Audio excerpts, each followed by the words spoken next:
নমস্কার বন্ধুরা, নবদিগন্ত চ্যানেলের পক্ষ থেকে আপনাদের সকলকে জানাই স্বাগতম।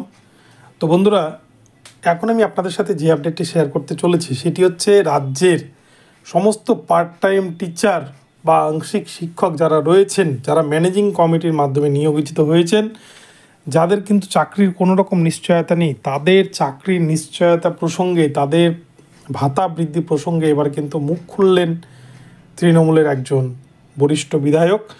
তো এই প্রসঙ্গে আপনাদের সাথে ওনার লাইভ ভিডিও এই ভিডিওর মাধ্যমে শেয়ার করতে চলেছি। আপনারা দেখলে সমস্ত বিষয়টা বুঝতে পারবেন যে পার্ট টাইম টিচাররা কিন্তু আগামীতে স্থায়ীকরণ হতে চলেছে, তাদের বেতন বৃদ্ধি হতে চলেছে এবং এক কথায় বলা যায় প্যারা টিচাররা এখন যেরকমভাবে রয়েছেন সেরকম কিন্তু পার্ট টাইমদের নিয়ে ভাবনা চিন্তা করতে চলেছেন রাজ্য সরকার, এমনটাই কিন্তু জানালেন এবং বিধানসভায় এ প্রসঙ্গে তিনি দাবিও পেশ করবেন এমনটাই কিন্তু আশ্বাস দিয়েছেন। তো চলুন আমরা বিস্তারিত আপডেটটি ভিডিওর মাধ্যমে জেনে নিই। তবে তার আগে বলি, যারা বিশেষ করে পার্ট টাইমের কাজ করছেন বা পার্ট টাইম টিচার হিসেবে কাজ করছেন, আপনাদের এই ভিডিওটি দেখা উচিত।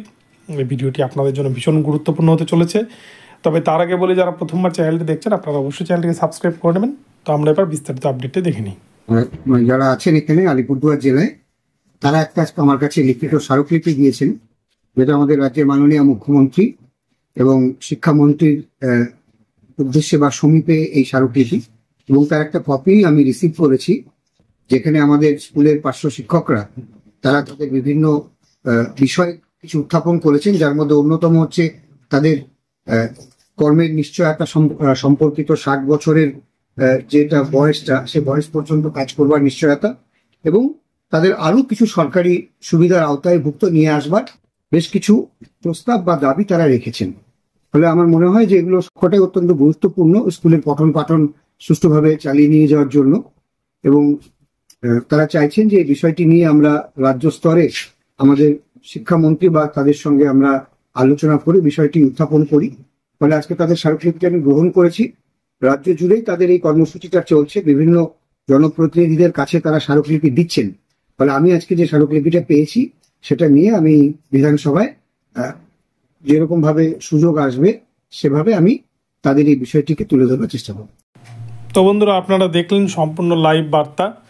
সুমন কাঞ্জিলাল মহাশয়, যিনি কিন্তু আলিপুরের বিধায়ক, তৃণমূলের বিধায়ক, তিনি কিন্তু পুরো আশ্বাস দিয়েছেন এবং তিনি দাবিপত্র খতিয়ে দেখেছেন এবং পার্ট টাইম টিচার যারা রয়েছেন তাদের যে রাজ্য সভাপতি সমীর দেওঘরিয়া মহাশয়, আমি প্রথম থেকেই বলে এসেছি, উনি কিন্তু ঠিক যেভাবে আইসিটি কম্পিউটার টিচার, আইসিটি ইনস্ট্রাক্টররা তাদের বেতনটা 7,000 টাকা বাড়িয়ে নিয়েছে, তাদের যে পার্মানেন্টের বিষয়টা তারা যে মুখ্যমন্ত্রীর কাছে রেখেছিল তাদেরকে যে 60 বছর অবধি করে দিয়েছে, এই বিষয়টা কিন্তু তারা তৃণমূলের বিভিন্ন কর্মসূচিকে সামনে রেখেই, বিভিন্ন কর্মসূচিতে অংশগ্রহণ করেই কিন্তু এই পন্থাতে করেছেন।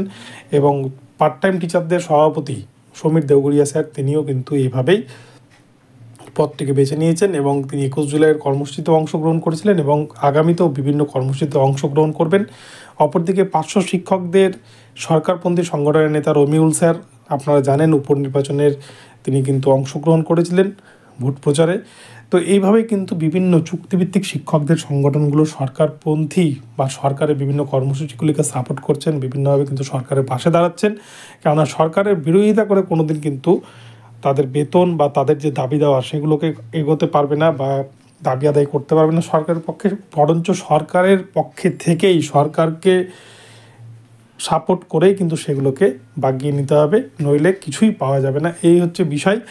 তো আগামীতে কিন্তু সুমন কাঞ্জিলাল মহাশয় তিনি পরিষ্কার জানিয়েছেন, তিনি বিধানসভায় পার্ট টাইম টিচারদের যে বিষয়, পার্ট টাইম টিচারদের কীভাবে নিয়োগ হয়েছে, তাদের পার্মানেন্ট টিচার চলে আসলে যে তাদেরকে স্কুল থেকে ছাড়িয়ে দেওয়া হয় সামান্য কিছু অর্থের বিনিময়ে, কেউ 2,000, কেউ 500 টাকা, কেউ 1,000, কেউ 3,000 টাকার বিনিময়ে তারা কিন্তু সকাল 10:30 থেকে 4:30 অবধি সারাটা দিন তাদের মূল্যবান সময় স্কুলে তারা শিক্ষার ক্ষেত্রে ব্যয় করছেন। তো এই যে প্রচেষ্টা তারা যে জীবনের সবটাই দিয়ে দিচ্ছেন স্কুলে, সেক্ষেত্রে সরকারের কাছ থেকে তাদের এটুকুটাই কিন্তু একটা পাওনা। এই দাবিটা সুমন কাঞ্জিলাল মহাশয় তিনি বিষয়টা অনুধাবন করেছেন এবং তিনি আশ্বাস দিয়েছেন যে এই বিষয়ে বিধানসভায় তিনি দাবি তুলবেন এবং এদের দাবি দেওয়া খুব শীঘ্রই কিন্তু পূরণ হবে বলে কিন্তু তিনি আশ্বাস দিয়েছেন। তো আশা করা যায় বিধানসভা ভোটের আগে 2026-এর আগে কিন্তু পার্ট টাইম টিচারদের জন্য একটা ভালো গুড নিউজ আসবে। সুমন বাবুর কথা মতো কিন্তু এটুকুটা পরিষ্কার। তো বন্ধুরা, আপনাদেরকে ভিডিওতে যে বিষয়টি নিয়ে জানালাম আশা করি আপনাদের ভালো লেগেছে। এবং সুমনবাবু কিন্তু নিজে থেকে তিনি প্যারা টিচারদের বিষয়টিকে বলেছেন যে রাজ্যের যে সমস্ত প্যারা টিচাররা রয়েছে তাদের যে বঞ্চনা, তারা যে দীর্ঘদিন সরকারের বিরুদ্ধে আন্দোলন করছে, সরকারের কাছে বিভিন্ন দাবি দেওয়া রেখে এসছেন, সরকার কিন্তু তাদেরকে নিয়েও ভাবনা চিন্তা করছে। তো এক কথায় বলতে গেলে সব দিকই কিন্তু সরকারের মাথায় রয়েছে। যেমন দুটি ডিপার্টমেন্টে কিন্তু এর মধ্যে বেতন বাড়িয়েছে সরকার, আপনারা জানেন, কম্পিউটার ইনস্ট্রাক্টর এবং কর্মবন্ধু প্রকল্প। এবং এর পাশাপাশি কিন্তু 2026 ভোটের আগে আরও বিভিন্ন যে প্রকল্পগুলো রয়েছে বা বিভিন্ন দপ্তরগুলো রয়েছে, যেমন vocational teacher, SSK, MSK, para teacher, part time teacher, VRP, সকলেরই কিন্তু বেতন বৃদ্ধি করবে, এমনটাই কিন্তু আপডেট। তো দেখা যাক শেষ পর্যন্ত কী হয়। তো বন্ধুরা, ভিডিওটি ভালো লাগলে চ্যানেলটিকে সাবস্ক্রাইব করে দেবেন। দেখা হচ্ছে পরবর্তী ভিডিওতে। ধন্যবাদ।